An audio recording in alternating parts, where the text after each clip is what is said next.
eles têm a fé de Jesus, ou seja, a mesma fé que Cristo manifestou. Então, isso é interessante a gente observar, porque assim, quando Cristo estava na Terra, existe uma diferença de você olhar, muitas vezes, ele como sendo uma pessoa que veio já na posse de um poder onipotente e realizava aquilo por ele mesmo, e você olhar ele como alguém que realmente, verdadeiramente se tornou um ser humano e deixou realmente esse poder lá para que o Pai somente fizesse essa operação nele. Um exemplo muito claro que a gente vê no Espírito de Profecia está no Desejado das Nações, no capítulo 35, quando fala da fé de Jesus. Ali naquele momento que os discípulos estão ali no mar, que o mar começa a ficar revolto, há um contraste muito grande, porque eles estão ali com medo do que está acontecendo, né? Eles estão aterrorizados, e Cristo não. Só que quando a gente olha para isso, a gente acaba pensando, né? Olha, se eu tivesse um poder onipotente em minhas mãos, se eu soubesse que eu tenho um poder em mim mesmo para fazer, eu também não teria medo. Então a gente olha assim, então para Jesus não tem tanta coisa assim para a gente ficar maravilhado pelo fato dele estar dormindo. Mas quando você observa que ele, olha o que ele mais fala em relação a esse momento do mar, ela diz assim, ó, no Desejado das Nações, capítulo 35, ela diz assim, quando Jesus foi despertado para enfrentar a tempestade, estava em perfeita paz. Nenhum indício de temor na fisionomia ou olhar, pois receio algum havia em seu coração. Contudo, não era na posse da força onipotente que ele descansava. Olha só, não era na posse da força onipotente que ele descansava. Não era como o Senhor da terra, do mar e do céu, que repousava em sossego. Esse poder depusera-o ele, e diz, eu não posso de mim mesmo fazer coisa alguma. Confiava no poder de seu Pai.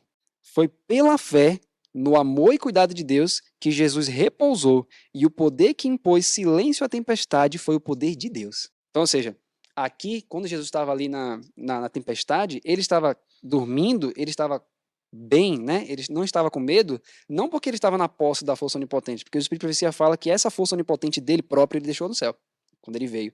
Mas ele estava descansando na força do Pai. Então, era uma tempestade em que, enquanto os outros estavam terrivelmente amedrontados, existia alguém que descansava.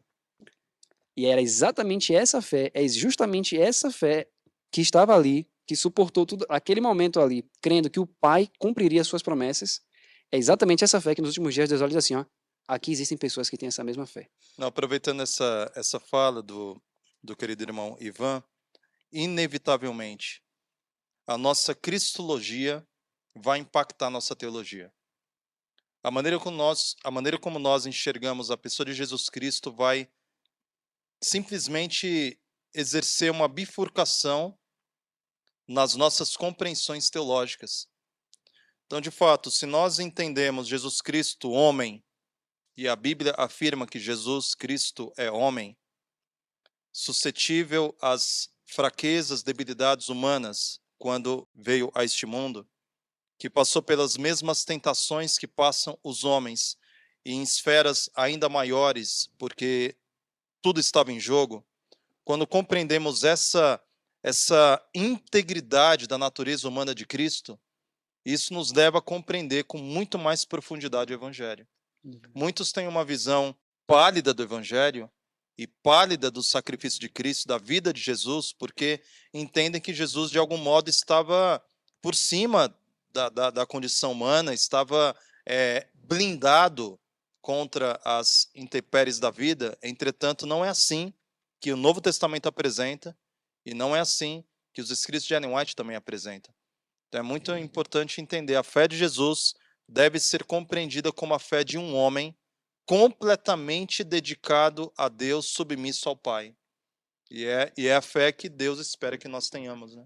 É bom enfatizar que, de fato, nós temos que aprender o que é amor, né? Nós não somos educados para assimilar o que é, de fato, o amor. Pelo contrário, a indústria cinematográfica apresenta uma visão muito estereotipada e sentimental do que, de fato, significa o amor.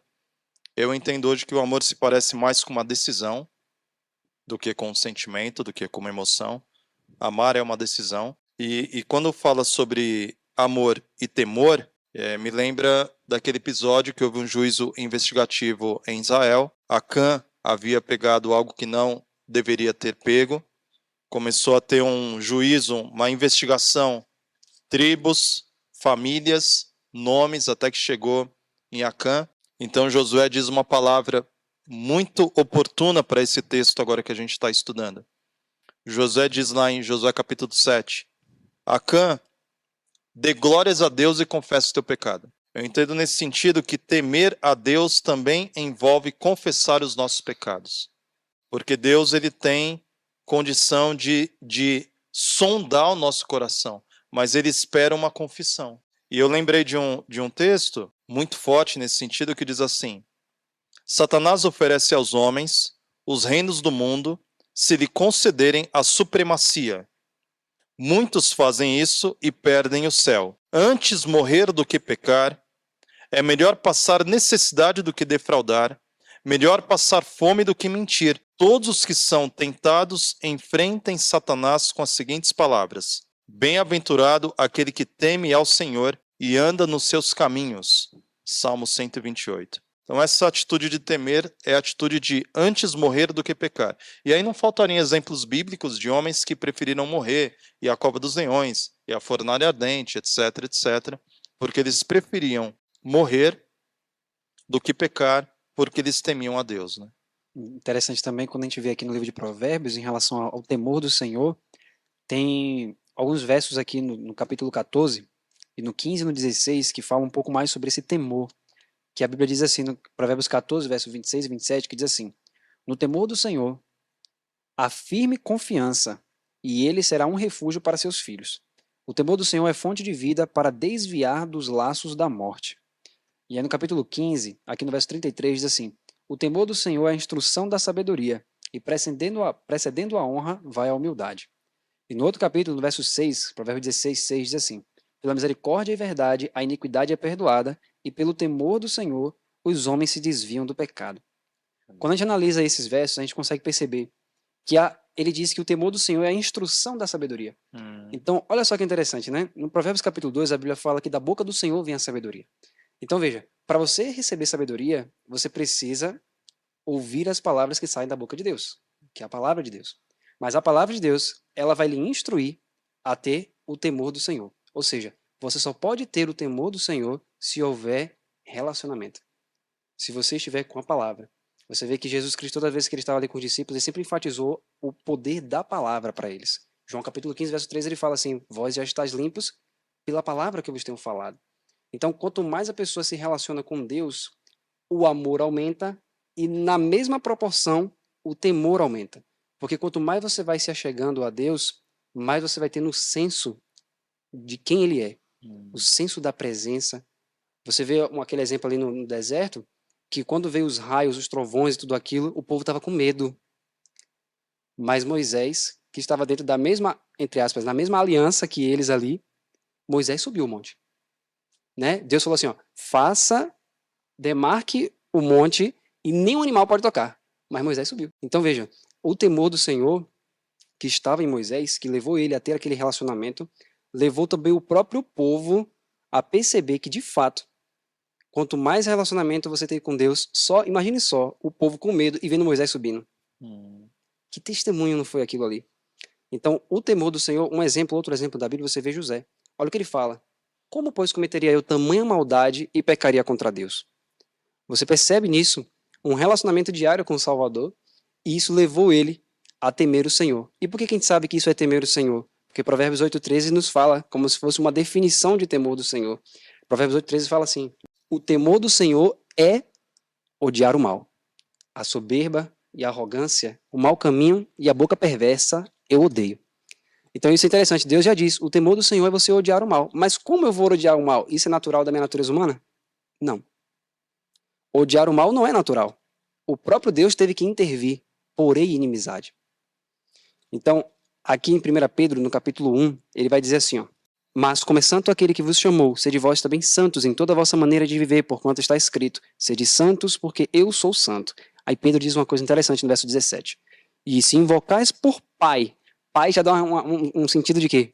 Relacionamento. Pai, meu Pai, porque Romanos 8 fala, né? O próprio Espírito testifica com o nosso Espírito que nós somos filhos. Que nós podemos chamar ele de Abba Pai.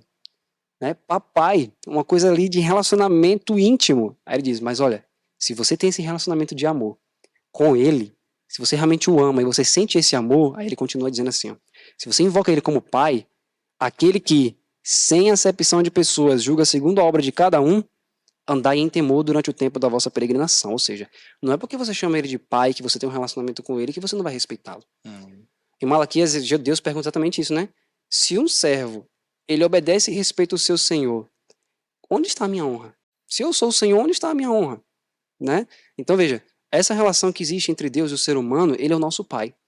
Mas, quanto mais relacionamento com o pai nós temos, nós vamos percebendo quem ele é. E aí Pedro diz, lembre-se que no juízo, mesmo nós sendo filhos dele, ele vai nos julgar sem acepção de pessoas, segundo a obra de cada um. Então, quando nós estivermos perante o juízo, ele vai nos julgar sem acepção de pessoas. Do mesmo modo, e com certeza, Cristo Jesus está ali para interceder, mas aqui durante o nosso tempo da peregrinação, a Bíblia fala, ande em temor. E aqui eu quero só finalizar aqui essa fala, Ellen White trazendo exatamente isso aqui que a gente comentou agora. Ela diz assim, ó, a verdadeira reverência está em Profetas e Reis, página 25 e página 26. O Espírito Profecia vai dizer assim, a verdadeira reverência a Deus é inspirada pela percepção de sua infinita grandeza e de sua presença. Com esse senso do invisível, todo o coração deve se sentir profundamente impressionado.